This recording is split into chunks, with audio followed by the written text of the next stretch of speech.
This episode is supported by Fulton Commons, and if you're looking for a place to co-work, look no further. It is a super cute space with lots of light, and it's great for individuals and organizations. Like us, CityCast is there, and I love to change up my workspace, and you can do that so easily just within the building. Like, I like to start out with a cup of coffee, looking out the window at the trees, then pop over to these bright pink booths, and then I end my day tucked into a desk at the library-inspired corner. But what's truly unique about Fulton Commons is the shared commercial kitchen on site. So for co-working members, this means lots of food-related events and maybe a taste of Pittsburgh's next big product. And for professionals, this is a perfect place to start or grow your business. There's over 8,500 square feet of kitchen space, and Fulton manages the kitchen infrastructure. There's access to equipment, storage, prep and cleaning areas, everything you need, whether you're a baker, prepared meal provider, food truck operator, or doing something else that's super cool in the food space. Visit fultoncommons.com to learn more and request a tour.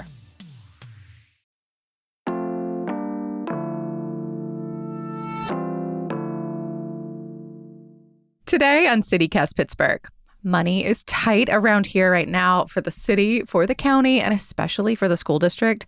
There was a savings plan. It was contentious because it suggested closing schools and consolidating a bunch of others.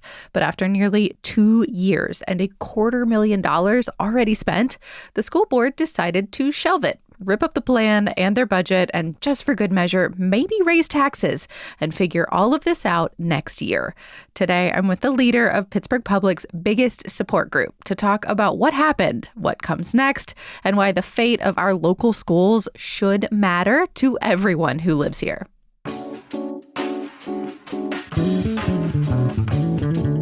It's Wednesday, December 10th. I'm Megan Harris, and here's what Pittsburgh's talking about.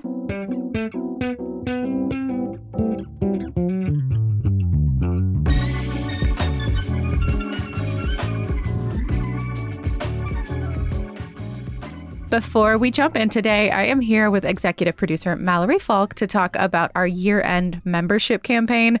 We are halfway through, and we really need you to become a CityCast Pittsburgh neighbor today. Yes, halfway through our campaign, we really need your support right now. If you listen to this show, you already know that we are all about helping people feel more connected to Pittsburgh. Sometimes that's by recommending, a great new restaurant, an activity that's kind of off the beaten path.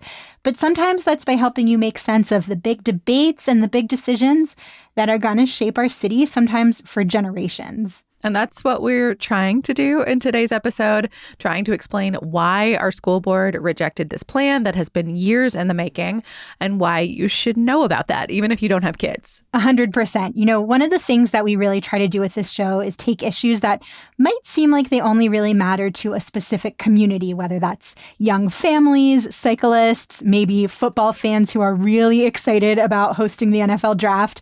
But we try to explain why these issues actually affect everyone, why you should be paying attention. But at the same time, we're also hoping to serve those specific communities too. Like personally, my kid's going to be starting school in a few years, so I had a lot of questions about this whole school board vote and what it'll mean for my family. And that's what we're really trying to do here. Like, these conversations are driven by our own curiosity and by our desire to help you make sense of this place that we all love. Yeah, and also, if you don't have kids, you do pay taxes. And at least as we're recording this, we are looking at not one, but two potential tax increases this season, the city and the school district. So you should know about that. If you appreciate this type of coverage, if you feel like maybe we've helped you better understand something that's going on here in the city, we hope you will become a CityCast Pittsburgh neighbor today. All the info is at membership.citycast.fm, but just know that you would be helping support the show and also unlock some great perks like ad-free listening. It's always nice not to be asked for more things. We understand that completely. You would get invitations to members-only events. We've got one coming up at the end of the month. It is for everybody, but members get special things if you attend or you submit a song request, and the chance to shout out your favorite local spots on the podcast, in the newsletter. We like to give y'all an outlet to talk about the things you love too. And plus, if you are on the fence and you need that extra little push, if you join right now, you get a limited edition CityCast Pittsburgh beanie. It is cute, it's warm, it's perfect for this time of year, and you've only got a few days left to snag it. So do not wait. Go to membership.citycast.fm to join us and get your beanie right now. Last time, become a neighbor at membership.citycast.fm. Okay, now onto the show. James Fogarty is the executive director of A+ Schools. Welcome back to CityCast. Hey, good to see you, Megan. Let's talk about this plan. It was supposed to save us, the school district, the city, money. You and A+ Schools supported it at first, but it sounds like there was some hesitation right before that board vote that squashed it.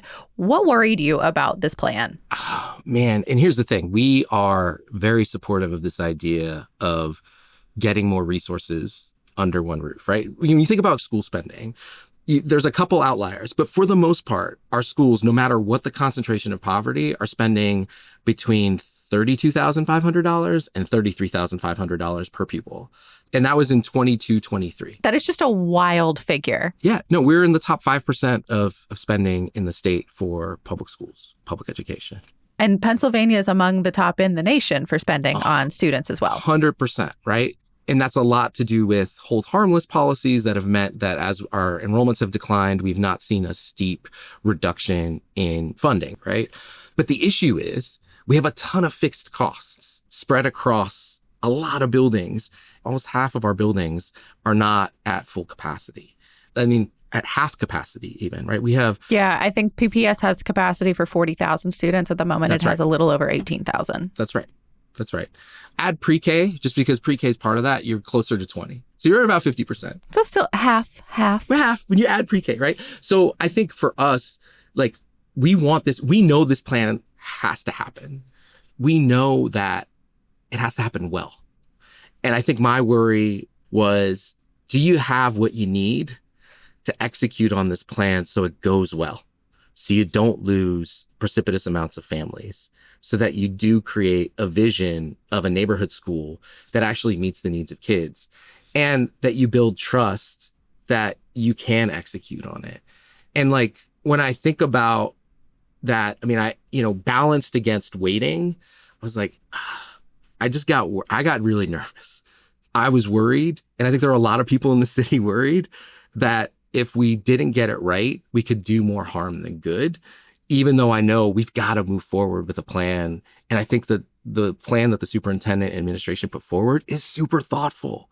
It's really thoughtful. It's like, hey, we have a super segregated system, racially and economically segregated, where almost half of our kids that are white are in the lowest poverty buildings in the city, 7 lower poverty buildings. And most of our kids of color are in 25 buildings, the 20 buildings that are 75% more concentrated poverty. We have a system based on choice right now that is causing the bifurcation of the two Pittsburghs conversation, right?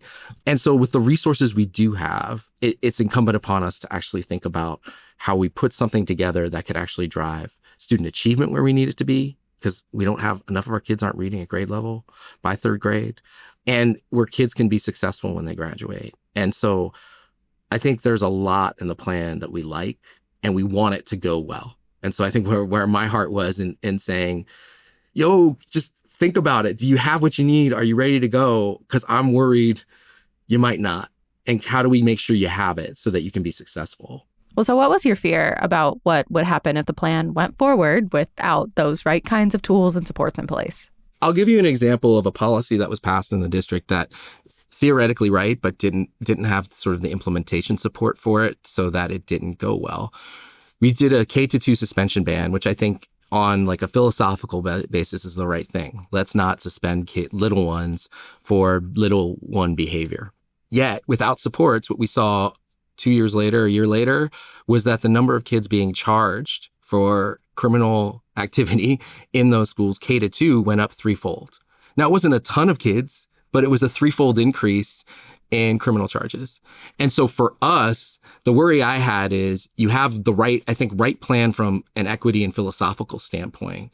But if you don't have those supports in place, my big worry is you don't get to a culture of improvement that gets you where you want to be, because you haven't assigned people to own it and do it well. I say that knowing that there's stuff in there that maybe there was ownership. And I'm like, I was worried I wasn't hearing about it or seeing it. Mm-hmm. The other piece was, when we talk about integration, what we know is if integration is done wrong, it's harmful to Black children. And so my worry was when we were putting together students that right now, this plan actually integrates our schools in much more robust ways. If I'm taking kids from Arlington Heights, predominantly Black neighborhood housing project, and putting them into Phillips, which serves the Southside Flats and a group of kids that are coming in as magnet students right now.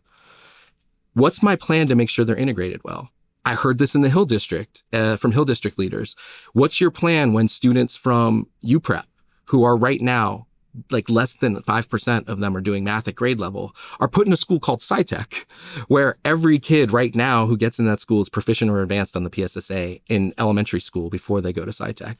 If we don't have the specific supports in place so that those students can be successful and then you integrate them, what you do is give ammunition for folks who would say, see, it can't work with those kids. And they won't say Black kids.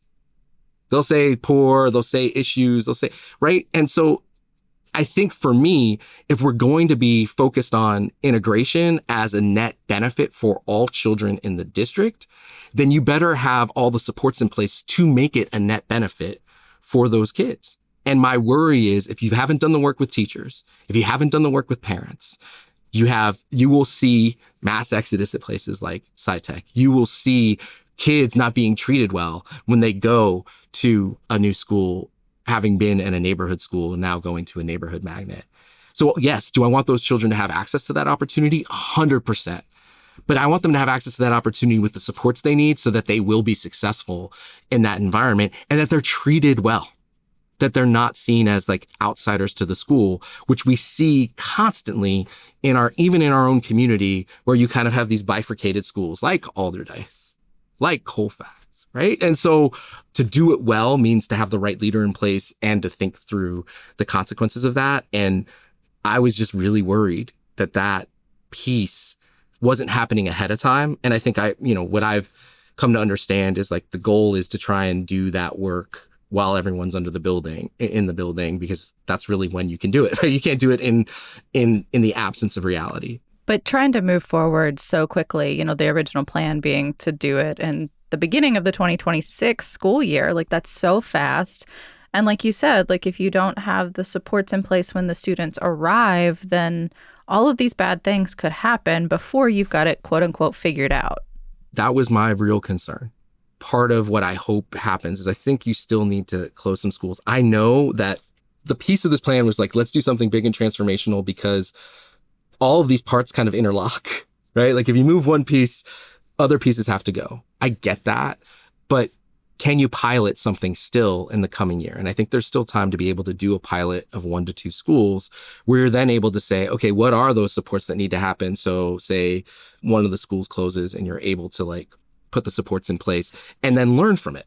Oh, this is what worked. This is what didn't. When we roll out the big plan, we know what we can do writ large. So it sounds like you're in favor of some of this, just maybe not on this timeline, not exactly like this. I mean, one of the major concerns that we also heard was just feasibility. Like how quickly can you implement all the things that you have on the table here? Because it's closing 9 school buildings, consolidations, changing magnet programs. Yeah, it's like kind of 12 school communities being affected in terms of those changes. Yeah, changing feeder patterns, transit options, even just like the grade level configurations. But they wanted to make that choice now for the following school year. Like what they decided here right now would start in the fall. Like that just seems so fast. Yeah, I mean, and the hard part is like I in talking to board members that were like supportive and voted yes, it's like one of the things that they were saying, and he's like, yeah, but we've been talking about this for 2 years. They have, but the public didn't get to talk about that at the same rate that the school district leaders did. I think that's right. And I think the other piece that was clear is what I was surprised at is people who came out and spoke out against like voting on the plan. Most, not all, but most people were like, we need to do something. Like doing nothing is not an option. moving to a K-5, 6, 8, 9, 12 system that's a little bit cleaner and clearer. Like more of a classic middle school versus a high school kind of option. We have 10 schools with middle school grades where no one's able to take algebra. That's 400 eighth graders that even if they were ready to take it, can't because of the way the staffing works, because those schools are too small. Like, we should not be saying in the year of our Lord 2025, you can't get access to algebra if you're ready for it in 8th grade, which opens up all kinds of other courses. In a major, like in a significant size school district. Like I grew up in the middle of nowhere. There were a lot of classes I could not take regardless of readiness. Yeah. But that's different when you grow up in a town that's like a total of 4,000 people versus a city like Pittsburgh. 100%, right? And so the fact that the moving to middle schools, I think you heard from, proponents and opponents of the plan, like there's a lot of people that were like got on board with that. It took a couple years, right? Not everyone was on board and there's still some people not on board, but that to me, what was hopeful even in the comments that were against and some of the people that were most stridently against taking a vote, almost everyone kind of agreed with the logic of the plan and the values that it espouses.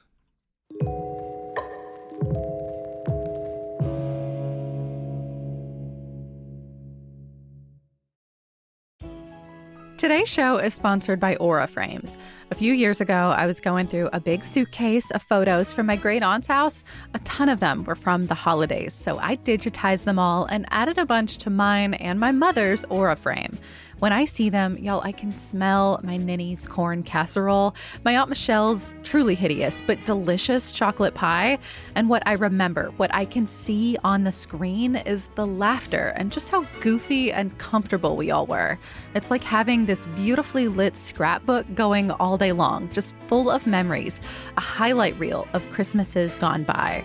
And the Aura Frame really is very easy to use. You just download the Aura app, connect to Wi-Fi, and start adding your pictures. I've got a ton of recent ones on mine, but it's been really fun to put up old family photos too, because my kid really loves looking at this thing. And he'll ask me, "Mama, who is Dad?" And it's so much fun to talk about these people who really loved me and would have loved him and tell him about how great and weird and wonderful they all were. For a limited time, you can save on the perfect gift by visiting auraframes.com to get $35 off Aura's best-selling Carver mat frames. That's the one I have. It's been named #1 by Wirecutter. Use promo code CityCast at checkout. That's Aura Frames, AURA frames.com, promo code CityCast. The deal is exclusive to listeners and the frames do sell out fast, so order yours now to get it in time for the holidays. Support the show by mentioning us at checkout. Terms and conditions apply. This episode is sponsored by Babbel. The idea of learning a new language can be scary. I felt overwhelmed by that. I bet you have too. I'm CityCast CEO David Plotz, and studies show that up to 90% of people trying to learn a new language give up. 90%. Fortunately, Babbel's built so it's really easy to get started and really easy to stick with it. They understand that people learn differently. So maybe you can dive into a podcast on Babbel when you don't feel like a quick lesson, or you can speak out loud to get practice in, or you can explore courses based on specific topics and even create your own customized review lists, all within the Babbel app. Babbel has made learning a language all about small steps with real wins and progress you can actually track and feel. Bite-sized lessons that fit easily into your daily routine and are also easy to remember. Just 10 minutes a day is enough to start seeing real results. I've been learning Spanish with Babbel, and it's helped when I've traveled in Mexico, and it helps me eavesdrop on my son and my girlfriend when they speak Spanish to try to fool me. No más, mi corazón. However you learn best, by listening, speaking, reading, or writing, Babbel adapts to your style and keeps you motivated with personalized learning plans, real-time feedback, and progress tracking. And right now, here's a special limited-time deal for CityCast listeners. Right now, get up to 55% off your Babbel subscription at babbel.com/CityCast. Get up to 55% off at babbel.com/CityCast. Spelled BABBEL.com/CityCast. Rules and restrictions may apply. Hey Yins, host Megan Harris here. Y'all know I love Pittsburgh. I love trying out a delicious new cocktail menu, recommending my favorite museum gift shops, and fussing about municipal waste. Here in Pittsburgh, we have range, people. And that feeling of deep connection with this city is why we created the CityCast Pittsburgh Neighbors program. Yes, CityCast Pittsburgh Neighbors is a way to support this podcast and our newsletter and keep them going, but it's also a way of getting more out of the city that you love. When you are a CityCast Pittsburgh neighbor, you get all kinds of stuff. You get an early look at events coming up around town. You get to shout out local nonprofits or businesses that you love here on the podcast. And you get to join us for members-only experiences all around the city, like a private tour of Iron City Distilling or a happy hour at Trace Brewing. Hanging out with people just as nerdy and passionate and engaged as you are is a deeper way of living here in Pittsburgh. And you can make some new friends along the way. Join CityCast Pittsburgh Neighbors by going to membership.citycast.fm. That's membership.citycast.fm. And if you join today, you get a CityCast Pittsburgh beanie. It's black, it's got white writing, it's nice and cozy for Pittsburgh's gray season. And you will be the first to know about our next batch of events. So coming up, we've got a holiday party with homemade cookies and a Santa Claus that's on December 19th. And if you're a CityCast Pittsburgh neighbor, then you can be entered to win some gift cards if you give us a song request. And we've got some really fun stuff coming up in 2026. Learn about it all and get an invite early by becoming a CityCast Pittsburgh neighbor at membership.citycast.fm.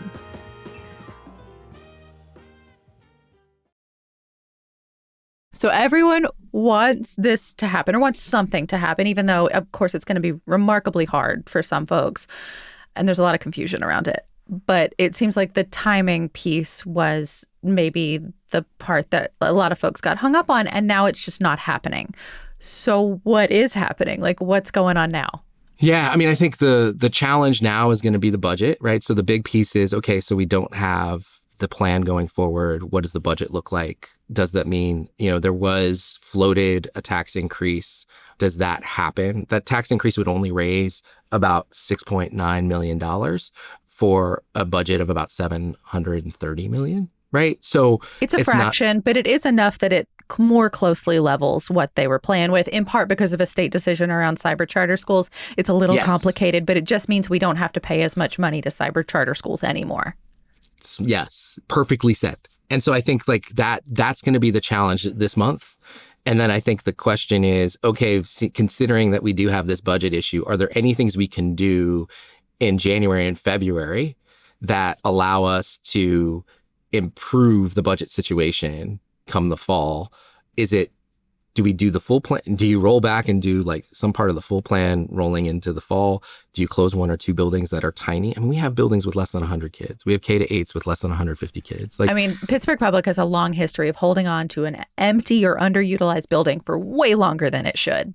That's right. And I think it's partially because of what we saw in trying to do this plan. I mean, what I give Dr. Walters and the team credit for was, rather than trying to nibble around the edges, they said, look, we all know we need transformational change. We should put forward a plan that gets us to a huge transformational change. I think the challenge in that is then, even with 166 page implementation plan, and people were still digesting. I mean, again, that came out in late October, right? So it's people were still digesting what all that meant and how it would work. And people were rightfully worried about the details of how that's going to happen in a system that has made big shifts over the last 20 years. And people are feeling like every time we do this, we just end up in the same place again, just a few years down the road. I mean, to be fair, it's been 13 years, almost 14 years since we've closed any schools in the district. And we've lost close to 7,000 kids in that time.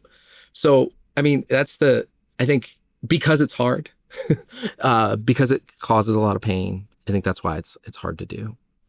Well, so do you think those previous closures helped at all? 100%. If we didn't do them, this would be a district and state takeover. The equivalent of Act 47 would have happened to this district years ago. They've staved off that piece. They've been able to do things like increase AP enrollment for Black students. I mean, we see that. We've been able to implement things like college and high school in 3 of our schools that didn't have any college and high school courses, UPrep, Westinghouse, and Perry, through the Justice Scholars Institute at the University of Pittsburgh School of Education, right? So kids are taking college and high school courses at those 3 schools and when they weren't able to. So there's some things that are happening. You know, we're able to get arts in all of our schools, at least in the elementary school level. Although as we get smaller, the staffing gets smaller. So the ability to do robust arts all the time becomes harder. And we're able to, save dollars in a way that has meant we have not been insolvent, right? And so we've had years of both surpluses and deficits, even with projected deficits over the last 10, 15 years that are a real function of the leadership of, Dr. Lane. Yeah, going way back. Going way back, right? And I think that that's been very helpful. It's just, again, we saw the pandemic, the challenges there. Like there's all of these things that have kind of hit us in the face, housing costs and changes, right? So there's a lot of factors that are also influencing what's going on in PPS that have less to do with PPS than with the marketplace that surrounds it. And so that's, I think, trying to align those two is one of the things that I'm actually hopeful this plan gets the city involved in a community economic development kind of way.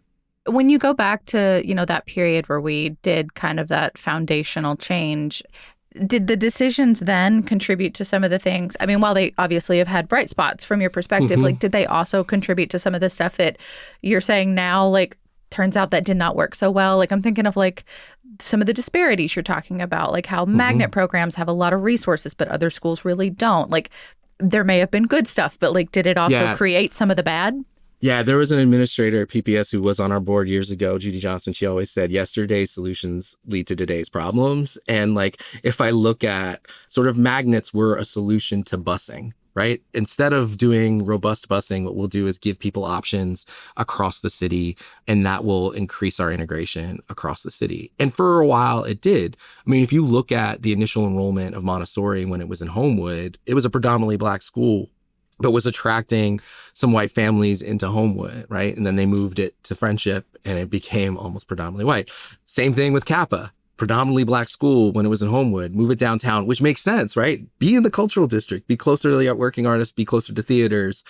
All of a sudden you see it transition to a much more predominantly white, a higher socioeconomic status school, right? And so the challenge I think we face is recognizing that those solutions have created some of the problems that we see today. K-8s, for example, our K-8 schools were big, like they were a centerpiece of the school closure plan under Mark Roosevelt, right? Because they said, look, if we can get now kids we're going way back in history, right? But like they were supposed to be accelerated learning academies where you could build relationships across. They were leveraging a set of data that made sense, but in the context of a city, if you don't do all K-8s, if you just do some K-8s, what you ended up seeing was our middle school years in those K-8s got thinner as families said, oh, it's 6th grade, I'm going to choose a 6 to 12 that I like Obama or SciTech or Kappa.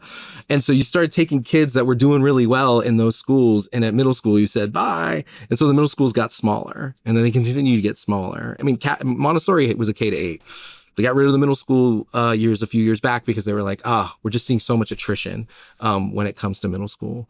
And so I think like the shift that they're trying to make is recognizing, okay, what we thought would work isn't really working. We're actually seeing more kids in our K-8s not have access to algebra, for example. So it's a lot of the K-8s that are the schools that are in that 10 that don't have algebra access. So I think that's the shift that they're trying to make is like, how do we solve for some of the problems that we've created by the solutions we had, 20 years ago? Easy peasy, right? Yeah.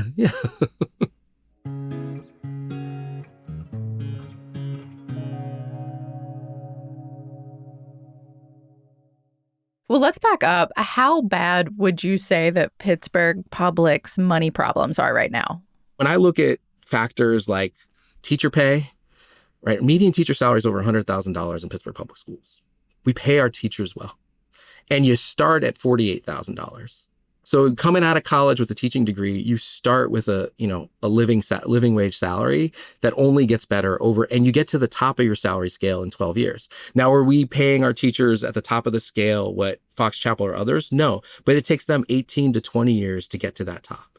Right? So we pay our teachers well, so it means low teacher turnover, more diverse teacher workforce, which is a good fact. The per pupil spending is a good fact. And I think when I look at our philanthropic giving, we're 4th per capita in the nation. So we have a set of resources, whether it's from the state, from our local tax base, that would be enviable to any district in the country. The reality is, with our fixed costs and the number of students we have, the higher our per pupil costs go up, the more we pay out in tuition to charter schools, right? And so while cyber charter reform is going to help, most of our kids are in brick and mortar charters. So anytime a child leaves for a charter, it costs the district more. So it's about $150 million of that budget is going towards charters. Again, kids are being educated in those buildings, and there's actually a lot of interesting things happening in our brick and mortar charters across the region.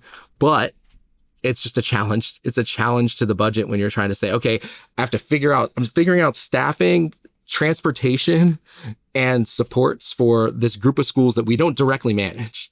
Then I also have to figure out all of the stuff for the stuff we do directly manage. And so that's where the challenge is, right? It's not that we don't have resources. It's that the inability to kind of most efficiently use them under the circumstances that we have, that are driven not just by the per pupil costs or the fixed costs, but also by charters, by pension. I mean, those are the pieces that when people ask me well, where's the waste? I'm like, there really isn't. It's just, we just spend more in lots of categories. I guess, how do you describe that then to folks that maybe don't have kids and also don't live and breathe this stuff the way you do? What's your succinct pitch for why this matters if you don't have any reason to engage with Pittsburgh Public? Yeah, I mean, I think for me, it's if we can get the structures and operational systems right, the amount of resources we have should be able to educate the types of kids we have, kids coming with disabilities at a higher rate than the national average, right? Kids living in poverty, that's much higher concentrations than the national average, right? And we know that those create challenges for students learning, whether they're barriers to getting to school even, right? Which is what we care about, right? Making kids show up every day, or just the experience they have in school. And so for me, the reality is schools do not exist in a vacuum. And so when I think about what we could do if all of us showed up and leveraged our expertise for the kids in the city schools, right? We could actually create a model for what it is to educate kids living in poverty with disabilities and do that really well. Kids coming with, we have a whole story in our report about multilingual learners that are immigrant and refugee students. And so my argument to taxpayers that don't have kids in school, this is a down payment on the future, but we're going to need your help to make sure that down payment is actually utilized in a way that gets kids what they want. And by the way, this administration recognizes that, this board recognizes that. And so they're trying to do something hard to address your very righteous questions about, is this efficient, right? Are you worried at all about what, this discussion, this 2-year period says about the district to folks that are watching either really closely because they're parents or maybe less so because they're not? A 2-year process, a lot of discussion about why this is the right thing to do, and then to vote it down in a meeting right before Thanksgiving, which I got to say that timing was also just desperately confusing for me. What does that say about what's happening? You're talking about you want to be good stewards of the money that you do spend to invest in the future of this city. But then it seems from the outside maybe the district or the board doesn't quite have a handle on what to do. I think from my perspective, this is just really hard. And you've heard from, I think over 80 people, lots of commentary. There are lots of folks in this district, though, that are we need to do something. Then why vote it down? I didn't look. I know you didn't vote. There, you didn't do it. And would I have hoped that they could have tabled it rather than voting it down so they could bring it back and do something? Yes. Tweak it, do better. But we're at where we're at, right? So I can't armchair quarterback, nor can I you say, can. I can. I don't think it's helpful. What I would say is we have an opportunity now. Okay, so there was a vote that made you have to start over a little bit. How do you take what you've got? How do you communicate better about what it's going to do? And then how do you ensure that you're building confidence within both the staff, students and families of the district, and then the taxpayers, because they also need to be confident about what can be done. It's an opportunity to engage with a new mayor, right? Like this was it happening in a transition period. How do you engage with a new mayor and city council about the development needs that they see neighborhood by neighborhood to really make these schools anchor pieces of neighborhood development? And they're not being talked about as anchors. In fact, the word I keep hearing Pittsburgh Public referred to as a liability. Like if you're talking about growing the city, that the school district is a liability. And that's gotta suck to hear. Like for you, for anyone who works there, for anyone who cares about schools, you don't want that word used in relation to children. Right. And to me, it's because there's been little to no engagement or actually understanding of the challenges across the board, right? Like, as you said, you live and breathe this stuff, James. I do live and breathe this stuff. And what makes me frustrated is these are amazing assets in our community. When I shine a light on a school like Perry, where the staff really wanted to change things and did over the course of 5 years. So now that Manchester Craftsmen's Guild is in there regularly doing project-based learning with kids, the Science Center is doing project-based learning with kids, and we have 70 kids in college and high school courses. I have kids there that now have 18 college credits going at graduating from Perry. 5 years ago, you couldn't say that. I'm like, come on. Like, we can do so much in a short amount of time to make these schools the true assets that they are for our community. And y'all, if you're listening to this and you want to hear some good news, I highly suggest you check out A+ Schools report. It is full of bright spots and great things that are happening in the district. We're certainly cherry picking one less great thing that happened in the last couple of weeks. And overall, there's still challenges. We aren't getting enough kids reading at grade level by third grade. We're not getting enough kids who are graduating to go on to complete college and trade school. We know that. Truancy is still a thing. Enrollment is still down. Yeah, chronic absenteeism is high. But the end of the day, Megan, we don't make change by we're not going to get better unless we start to commit to improving. And so I would encourage anyone who thinks these are liabilities to come talk to me about how we turn them into the assets that they can be, because I think that's what's going to drive Pittsburgh's future for the next 20 years. And we're leaving too much talent on the table right now. There's no need to. We have everything we need to succeed by kids. The other question I think needs to be asked and answered is does it make sense to have 43 school systems in this county? Does it make sense to have 500 school systems in the state? No. When we talk about efficient... I've covered education in 3 different states, and I'm going to say the answer is unequivocally no, but it's very hard to consolidate. So, the same things that people are saying about Pittsburgh Public Schools, when you look at state spending on schools, a function of state spending is we have... a lot of redundancy. We have our most, you take Pittsburgh Public Schools out of the 43 districts in Allegheny County, those districts are the size of the average American high school, less than 2,500 kids. The average American high school, and you look at Maryland and Texas, Florida, all these other states, those schools are 4,000 kids, right? So we have districts with 500 kids here, a district, right? So when we think about equitable resource allocation, sure, PPS is part of the conversation, but let's not also forget that when we drive people to Lebo or Clairton, or when people are living in a set of communities, when we have multiple districts like this, that also creates inequities and imbalances that could be solved with some consolidation and thoughtful consolidation of countywide school systems. See, I love that you're now trying to change how Pennsylvania does business. There's so many reasons why Pittsburgh Public and Pittsburgh is writ large can't do anything about what you're talking about. But I love that we're dreaming. I guess back to this future ready plan and whatever's coming next with it. I mean, do you want it to go back to a vote? Do you want to see changes made? If you do, what changes would you like to see? Look, what's your hope for this thing? Here's my hope. You have a new set of board members, right? They were always going to have to own this plan on some level. Here's the opportunity. What do the new board members, Erica Grayson, Tawana Smith Parnell, some of these other board members that are coming in, what do they want to see to make sure that, and they've had opportunities to reflect on it as they ran, opportunities to reflect on it as they heard from their constituents in their communities. Do you want to see them keep a piece of this, or do you want to start the process over? I think, to me, you have a solid foundation in this plan. I think the question becomes, how do you make tweaks so you get to 5 votes? My ideal would be, how do you make tweaks to get to 9 votes, where you can get the whole board, on board? I don't think you're going to get 9, but can you get 7? Can you get 6? Can you get more folks saying, okay, here are the tweaks that if they happened would get us to the next phase? And so I think there's an opportunity to do some of that political sausage making, right? You have an opportunity to kind of think more about where things could be tweaked better.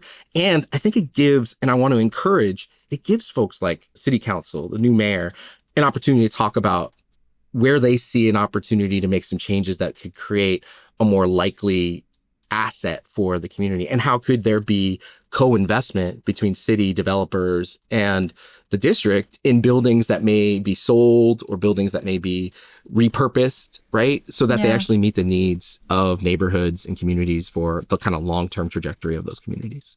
I mean, I guess procedurally, like, can it go back up for a vote? Like, once something is voted down, can it happen? I mean, my understanding, and you'd have to check with Ira Weiss and the folks at the district, but my understanding is that they're going to have to do a set of hearings again about building closures. The 3-month-long thing where they have multiple public hearings? So that's my understanding. Yeah. Unless there's a way around that I don't know, but because it was voted down, I think it means that they have to do some of that work. Which isn't a bad thing necessarily. Like, it is always good to hear from the community about what you want. And maybe it leads to a good and better solution long term, but it's a lot of work and you're doing the thing all over again. I think standard public community process is never equitable. Like, it's just like people got to work, people have families, like the folks you're not hearing from every voice. I know nobody's providing childcare on site. Usually there's not dinner there. Like, if you do bring your kids, like, it's a whole thing. It's a whole thing. Well, before we let you go, I mean, we were talking about all of this stuff that's been happening and building really for 20 plus years. You were talking about the last wave of closures stayed off something like state oversight. And it sounds like you think that was a good thing. I guess I'm curious, is it the worst thing if the state does step in and takes over some degree of Pittsburgh Public's finances? Could that potentially help? And do you see that on the horizon? I guess I would ask, what capacity does the State Department of Education have to do that well? In the state of Massachusetts, there is a robust set of supports for state takeovers that lead to actual schools being turned around. In Florida, when I look at school turnaround grants and what the now superintendent of LA's public schools did, they were able to leverage those dollars in ways that made sense. Tennessee has a really strong State Department of Education. Our State Department of Education has been anemically funded for years. It is under adequately resourced. So I'm just wondering, from what perspective does it make sense to take a set of elected officials who have accountability to districts in our community and put it in the hands of an underfunded set of folks who don't have the capacity to release data until 2 months later than they used to? So I don't know if that's the solution to the problem. The problem is, how do we support this district to be operationally more efficient? How do we support this district to have the resources and outcomes and opportunities that kids across the city and across the country have? How do we do that well? So a lot of challenges to try to solve in 2026 and beyond. James, yeah. I'm going to keep texting you. We'll see what we can put together for the next year. Sounds good. Megan, thank you for having us on. We really appreciate the opportunity to talk about the plan, about our report to the community, and just appreciate you and the work you're doing at CityCast to keep the conversation going about what's happening on the ground. Thank you so much. We will have a link in our show notes to that A+ Schools report. It is truly always a treat. A lot of challenges, but also a lot of solutions and bright spots. James, thank you, and happy holidays. Hey, you too. Thanks, Megan.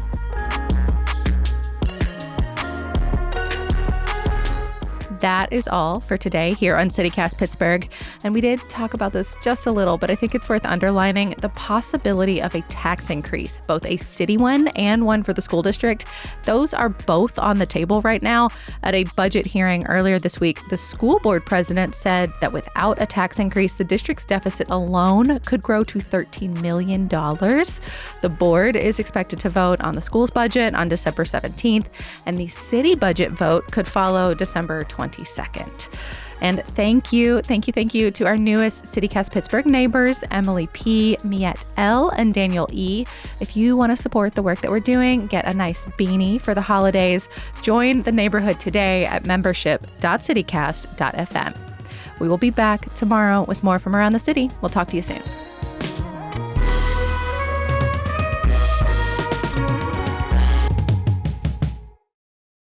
Sorry, the rustling is breaking my brain.